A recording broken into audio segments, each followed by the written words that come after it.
I'm Tanner Glenn here in downtown Independence at Mr. Reid's workshop, and here's Mr. Steve Reid right here. So, Hi, Tanner. Mr. Reid, thank you for doing this interview with me. Sure. So yeah, we just wanted to kind of highlight your store and talk a little bit about some of the stuff you're doing down here. So, Sure. I think it's a pretty cool deal. So maybe to start off, you can just tell us how you ever got into liking guitars and music and all that. Okay, so I have a musical family. Okay. You know, my mom played boogie woogie piano.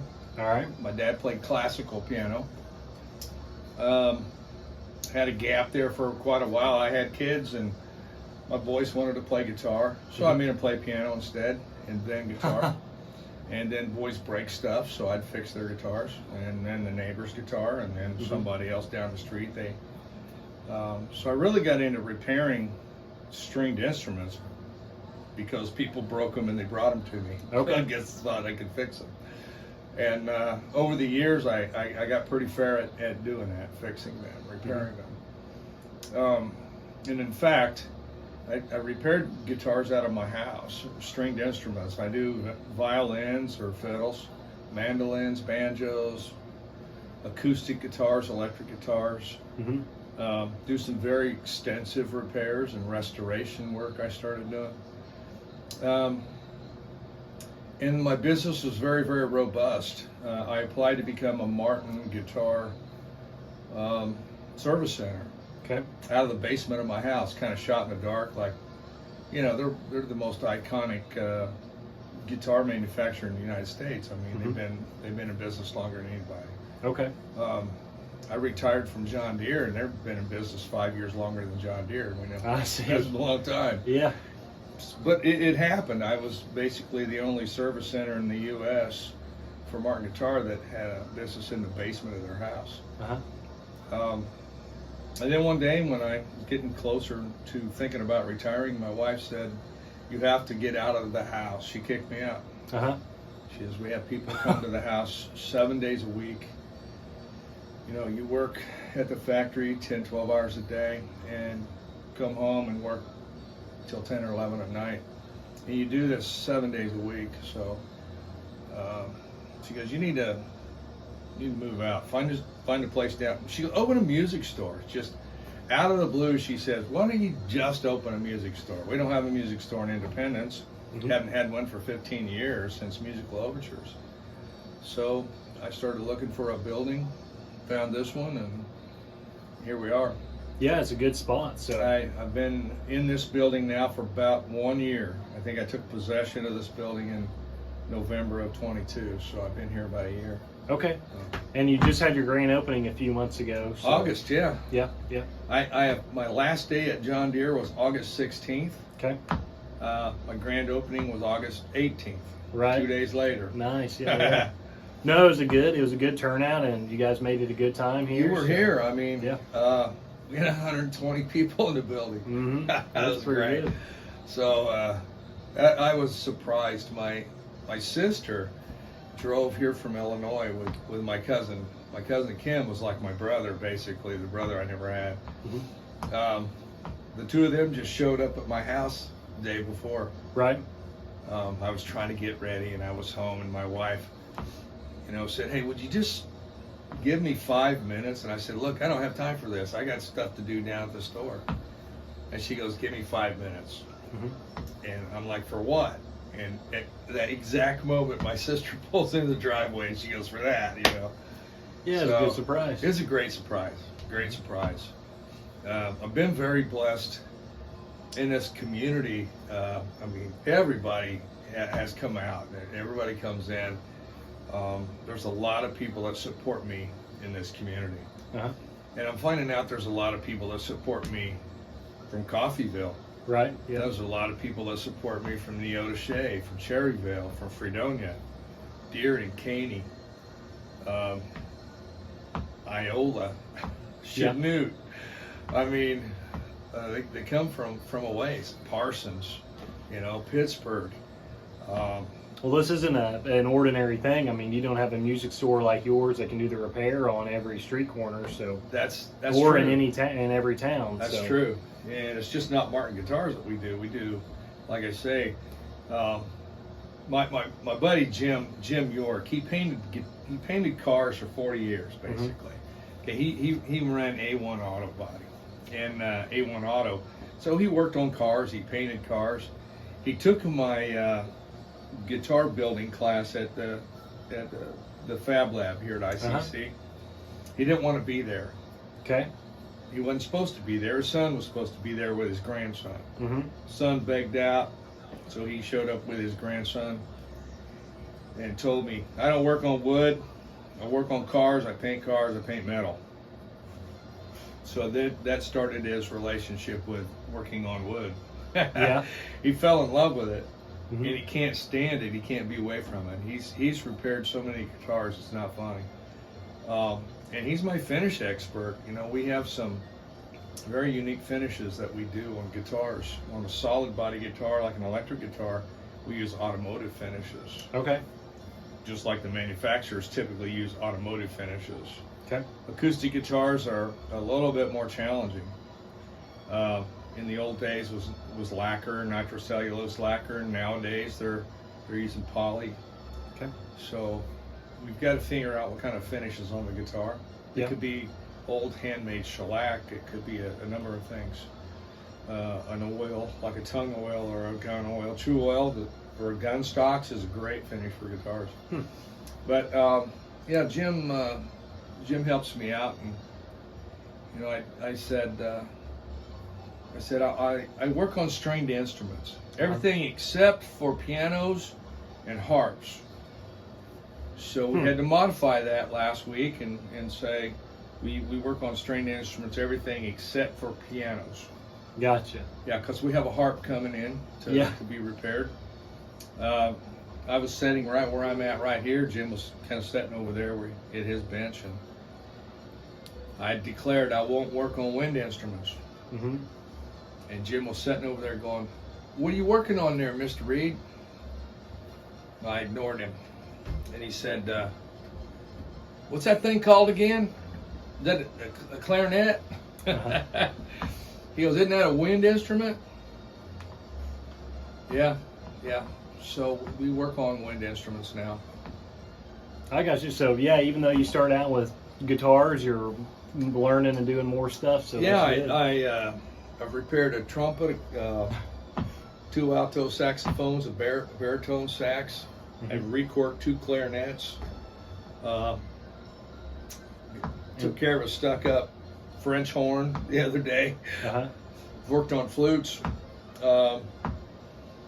And so, in addition, though, to working on stuff, you sell new and used guitars, right? Oh, I do. So I represent Alvarez. I'm an Alvarez dealer. From an accessory standpoint, I'm an all-parts dealer. All Parts specializes in guitar and instrument components and repair parts. Ernie Ball for strings and pedals and cables. Dunlop is a big name in guitars. I represent Dunlop. Obviously, Martin Guitar. Yeah. Just placed a big order with Martin Guitar this morning. Right. Well, yeah, you got a couple of new things coming in. So, and this is probably one of the only places in town where you can come and look at records. And you said you got some more inventory coming. Yeah, a few thousand more coming. Okay. Yeah. Trying to figure out what am I going to do with them when you get here. But you know, I started. It started out kind of as a guitar shop, but you know, the orchestra teachers and the band teachers, the marching band teachers. You know, again, I'll play back from Cherryvale, from Fredonia, Parsons. They're coming over here, and they're steering their students here. I partnered with Dustin Stafford. Dustin's a police sergeant here in town, and he started a guitar club at the high school a long time, quite a few years ago. When my son was in high school. And I understand this year there's like 43 kids in this guitar club. Yeah, that's pretty good. It was intended to include kids that may be excluded at school, you know, to kind of do their own thing, or they may be brushed off by others. So he gave them something to focus on. Yeah. And it also gave kids who would otherwise probably get in trouble after school something other to focus their energy on. Yeah, good outlet. So I partnered up with him, and I've provided, I think, maybe two or three guitars. I've donated to him cables, picks, strings. What do the kids need? So I'll donate those items. And all the kids who are in the guitar club get a 20% discount in my store. So, he gets them excited and playing the guitar, and I'm able to offer him a pretty good savings.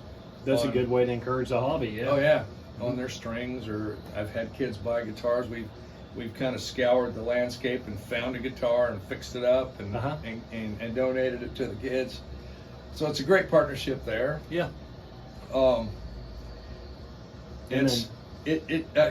funniest thing, I've done woodworking for a long time, very long time.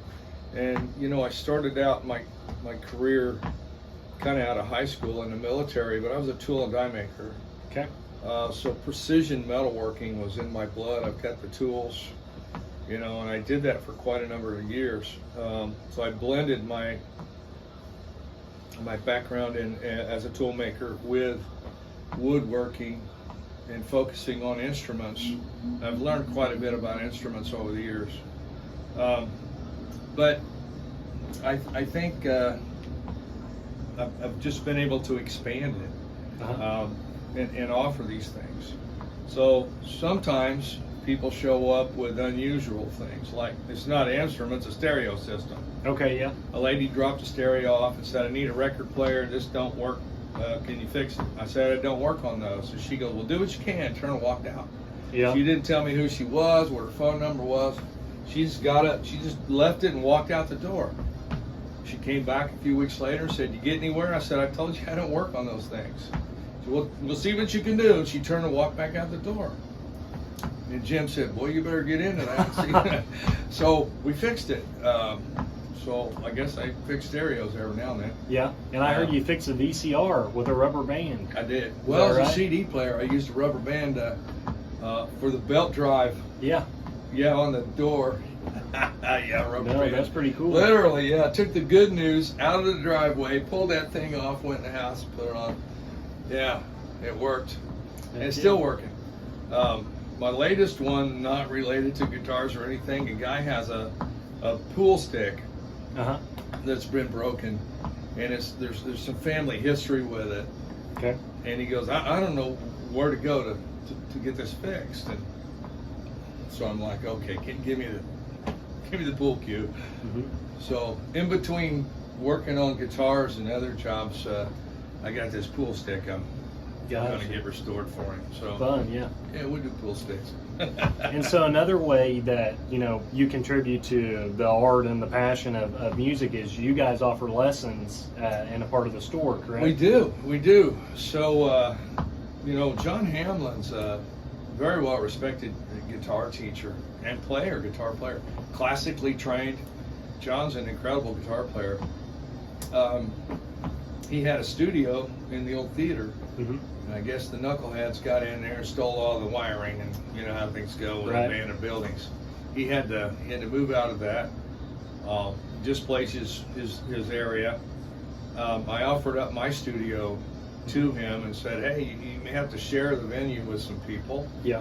But we connected a lot of new students for John, and he teaches right here out of the. I built a studio when I was putting the store together. We built an office and a studio in the back. We have a machine shop in the back, a wood shop, if you will, besides the workshop. And I have a teacher from Elk Valley comes over and gives piano and guitar. You know, we have Rhonda Clark, who's an outstanding pianist here in town. I've connected her with students. So really, I've been connecting students with teachers.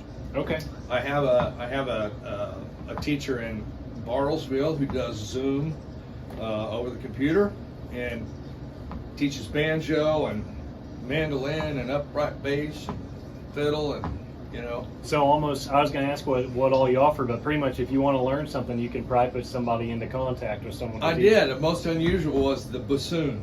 Okay. So a guy says, you know where I can get a bassoon teacher? Mm-hmm.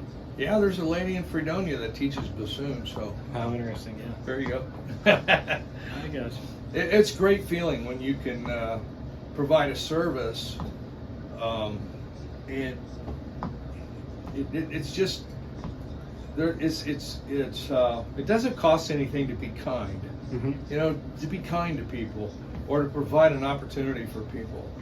It's very simply, hey, here it is. Take a picture with your phone of this list of instrument teachers, and we'll try to connect you. And we've connected a lot of kids, I say kids. There's a gentleman that comes in here, he's 91 years old, he's taking, just bought an electric guitar from me, he's taking guitar lessons. Heck yeah. Right? And then there's a really young lady, she's 85. She's on her second electric guitar, and she takes guitar lessons, and then on another day she takes piano lessons. So it's not too late to start. Yeah, that's pretty awesome. When it comes to music, it's not too late to start. The cool thing about the store itself is, I put these big windows in the workshop here so people could look in at what we're doing, repairing instruments. So put ourselves on display a bit. Have a live edge bar that I built right in front, so you can pull a bar stool up and sit there and at the bar, have a beverage. If you want to bring a glass of wine, I don't care. Go ahead and sit there and have a glass of wine. We'll watch us work. It's been pretty cool. The other thing is, now that you just never know, there may be a person walk in looking at a guitar, sits down, plays it a little bit. Another person walks in, grabs the guitar, kind of fiddles around with it. And the next thing you know, you got 3 or 4 people out there playing guitar with each other, singing, and turned it into a little jam session. And that's the cool thing, when this all of a sudden a jam session just breaks out. Right, yeah. Not a planned deal, just not a everybody planned deal. decides They showed up and, hey, you know this, you know that, yeah, and then all of a sudden you find they're playing with each other. It's great. The atmosphere in here is really light. Right. So what's next? What's next on the agenda? What do you think is going to be the next thing for Mr. Reid's workshop? We're refining our process. I have a reputation that I make. One, on honesty and integrity. You work with honesty and integrity with people. You're honest. You make a mistake, you admit it, you show it, you fix it, and you move on. But besides the fact that I've got a reputation, not just here, but in the central United States, I get guitars from Colorado and Texas, Minnesota, Michigan, Indiana, Illinois, just Arkansas, Oklahoma, from all over. It would take me months or a year to complete instruments. Now I have a couple people working with me that, the setups on an electric guitar, while they're not simple, they're pretty straightforward. I have a young man he's our apprentice, and he's working through that. He's a great setup guy. He gets a lot of practice. When I buy 20 electric guitars at once, we spend the time and do a pro setup on those electric guitars before they ever go up for sale. Okay. And that's something that the big box stores can't claim. They'll sell you a guitar like came from the factory, whether it's adjusted properly or not, they really don't care. Yep. And then people will expect to pay $75 to $100 to have a professional setup done. Well, here, I only charge $45 for a pro setup, and plus your strings. But we do that pro setup on guitars before we put them up for sale. Okay, yeah. So they're already set up. One, I'm half the price of other people, and two, I'll do it for nothing. When you get a brand new guitar, you get a free setup. That's just included, yeah. Yeah. And Tanner, it's I look around and say, where am I going to put some of this stuff? Well, the building right next door to me is empty. Yeah. It's not the different building, it's just a different area of the same building. So it used to be John's Steakhouse. Okay. Or they called it Vintage Steakhouse at one point. People around here know that if you drove down Main Street, there's a fluorescent typewriter sign in the window. Okay. It was this restaurant, but it's right on the other side of this wall. Yep. And maybe I talk with my landlord and say, hey, I'm thinking about expanding. Right. And if I do an expansion, it's probably going to be offering, band instruments. Actually having them in stock for kids to rent or buy. So, hey Tony. Hey, here to pick up my guitar. Oh, can grab Josie. It's on the rack back Josie. there. Yeah. Cool. Yeah. Another cool thing is I think I know all my customers by name. Yeah. Almost all of them. That's pretty nice. I had a guy who drove down here from Iowa today and delivered a Martin guitar for me to have a look at. It's kind of a special Martin, about a $5,000. Tony Melton, Les Paul. He'll show you. Go back and show her, Tony. So to kind of wrap up here, if somebody wants to get in contact with you, how do they find you? How do they get a hold of you? I was fortunate enough to capture Mr. Reid's Workshop at gmail.com. Sweet. Or MrReid'sWorkshop.com. So I have that continuity there, Mr. Reid's Workshop. So if you can go to the web and contact me through the web page. Okay. Or you can email me, MrReid'sWorkshop at gmail.com. And what's your address here? It's 117 West Main Street, Independence, Kansas. Downtown Independence. Downtown Independence. Cool. All right. Cool. Yeah. I've never been in retail before. I've never worked in a downtown place. I've always been, like your dad and I worked together for 20 years or more at John Deere, and it was great opportunity. But man, it's kind of cool. Yeah, it's a different type of environment. You're getting to work and do your passions. So, yeah, and I support the downtown area. I go to all these stores and keep a good downtown. And when at Coffeyville, I went to several businesses that I frequent in Coffeyville as well, and Cherryville. So those people know that I support them; they support me. Then that's how it should be. Yeah, so small town, everybody helping each other out. It is. Yeah. I love it. Well, I really appreciate you taking your time for this interview and telling us a little bit about you and your store. I appreciate what you do. Yeah. You kind of put some of us out there, and give us our day. Give us our hour, 15, 20 minutes. Right, yep. Well, do what I can. So yep. So don't get out of here before you've had a chance to handle some nice guitars out there, walk around a little bit. We'll check them out. Thank you. You bet you. Thanks, Tanner. Yep.